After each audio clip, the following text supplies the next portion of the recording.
I think this is one thing that lends to what we can learn from Jehoiada.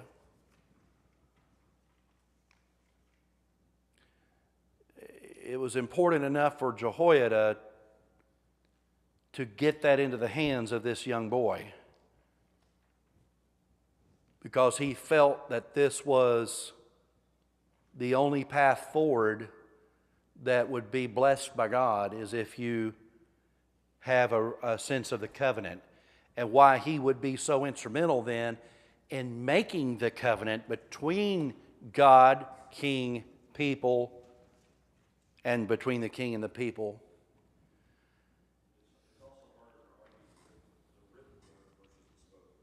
Yes. And that's a biblical concept too. Write this down. How many times in Revelation is John told, write this down? Write this down.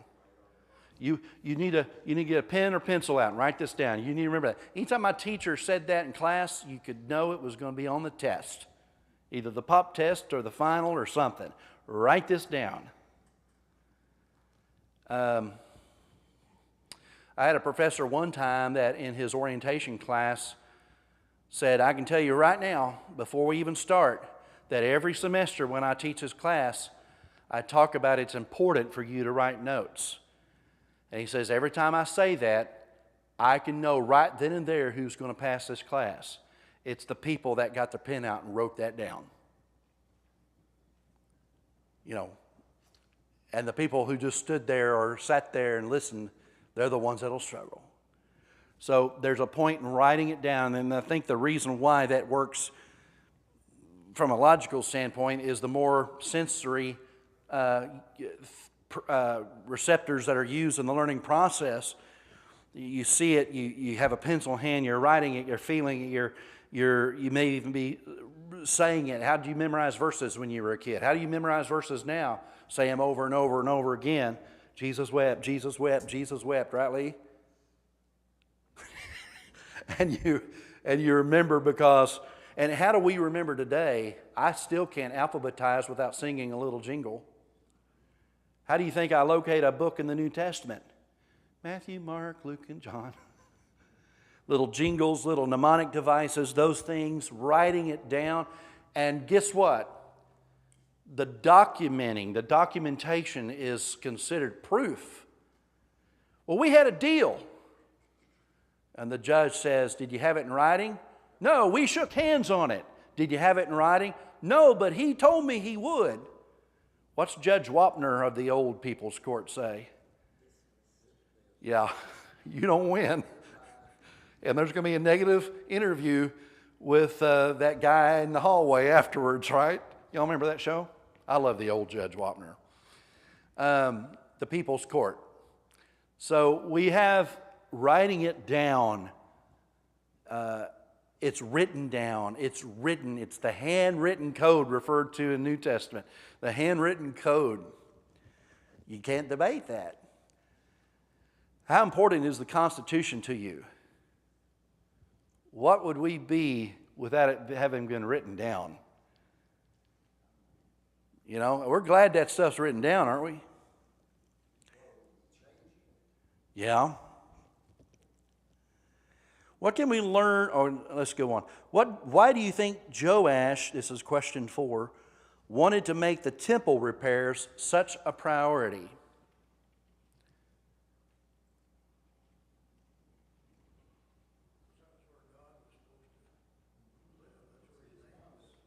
Seek first the kingdom of God, right? Of course, that comes much later in Jesus' Sermon on the Mount, but the principle was there.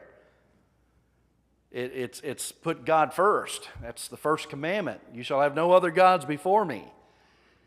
And he does a pretty good commitment of take all these offerings over here. Take all these offerings and put it toward the temple repairs. Why do you think he allows it to go into his 23rd year reign without having accountability? It could be that, and this may be more of a pondering question because we actually just don't know, but it could be that he assumed they were getting done, but they weren't getting done, and People were distracting him, but when he realizes this is not getting done, how long has it been? Wow, it's been 23 years. Assuming that this was in year one that he starts it, right? But in his 23rd year, he calls Jehoiada in and says, hey, why are you and the priest not doing this? And they get right on it, don't they?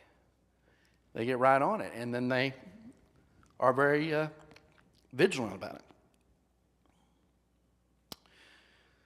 Why does Joash, this is question 6, why does Joash choose to appease Hazael instead of going up against him in battle?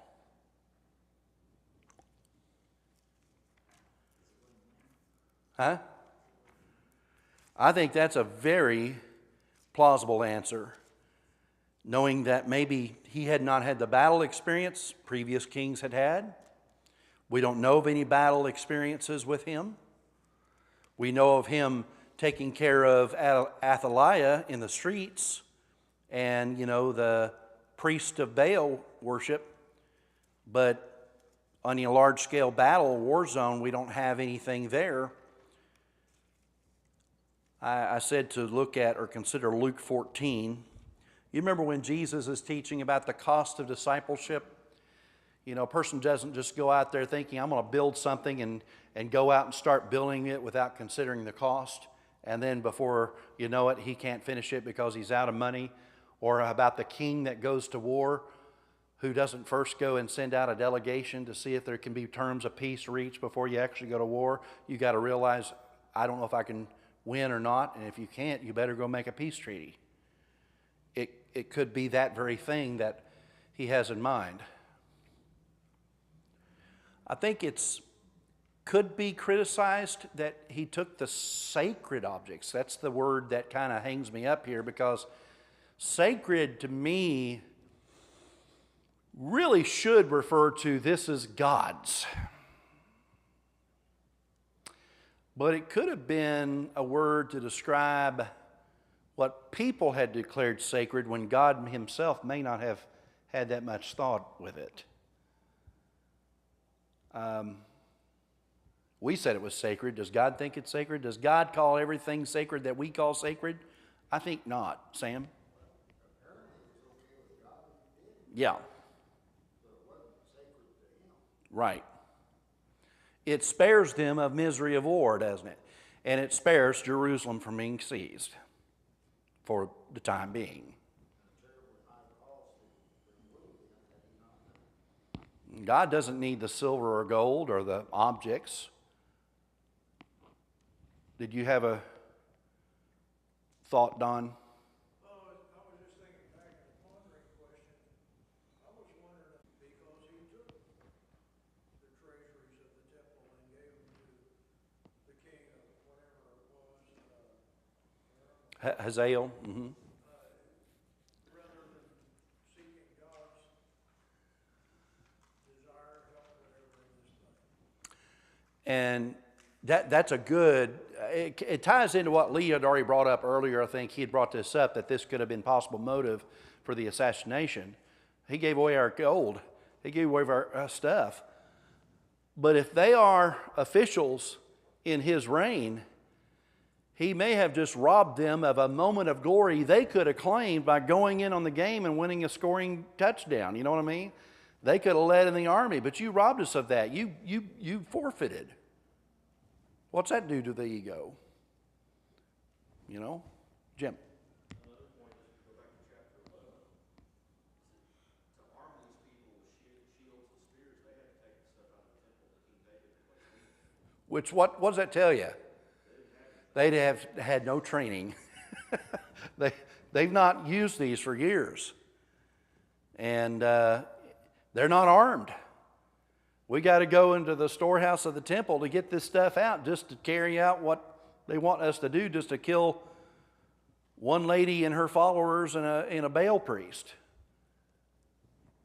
That's a pretty observant remark. Okay, things to consider. We need to do whatever we can to carry out God's will.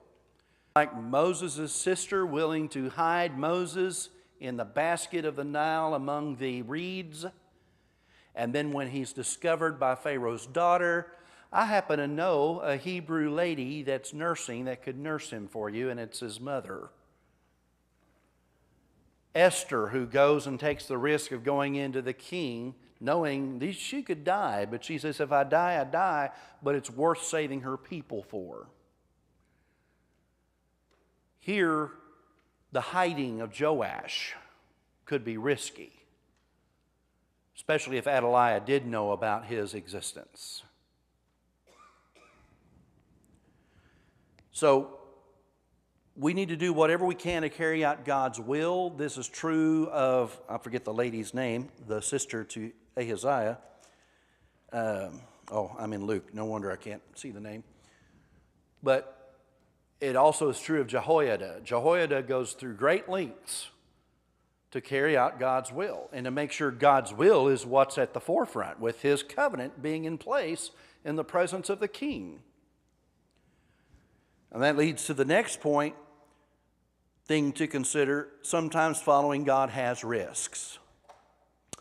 In the New Testament, there's a verse that says, all who desire to live a godly life will suffer persecution. It's like it goes with the faith, guys.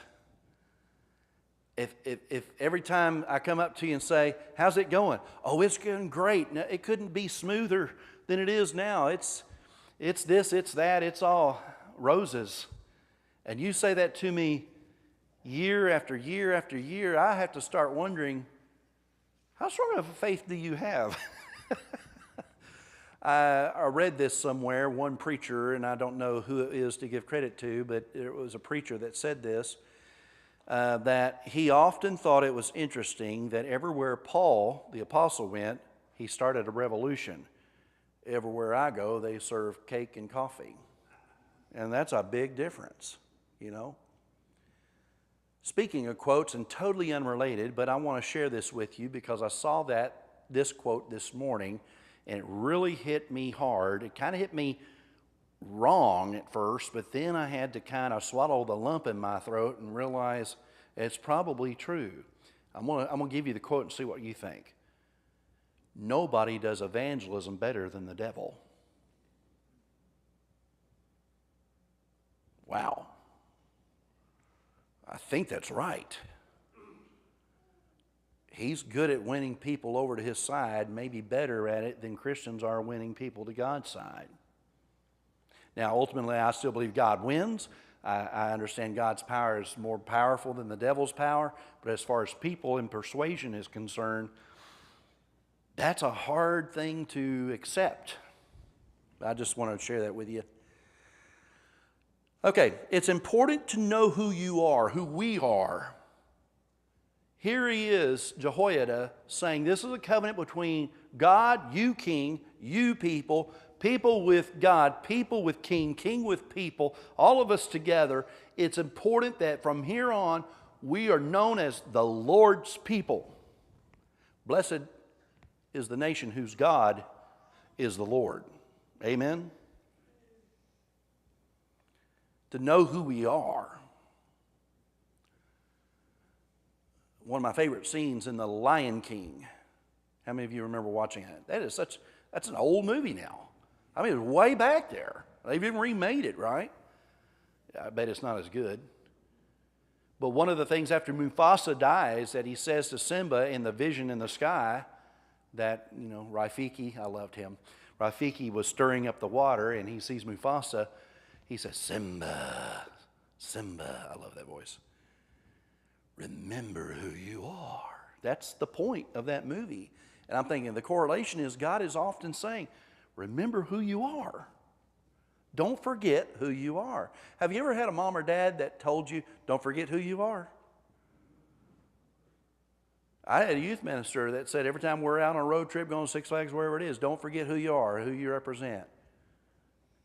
And we were always reminded, remember the name of our church is on the side of this van as we're going down the road, you know. Remember who you are. 1 Peter chapter 2 tells us who we are. It says there that we are a holy people. It says there that we are a holy nation, a chosen people, peculiar people, a royal priesthood. We are distinct.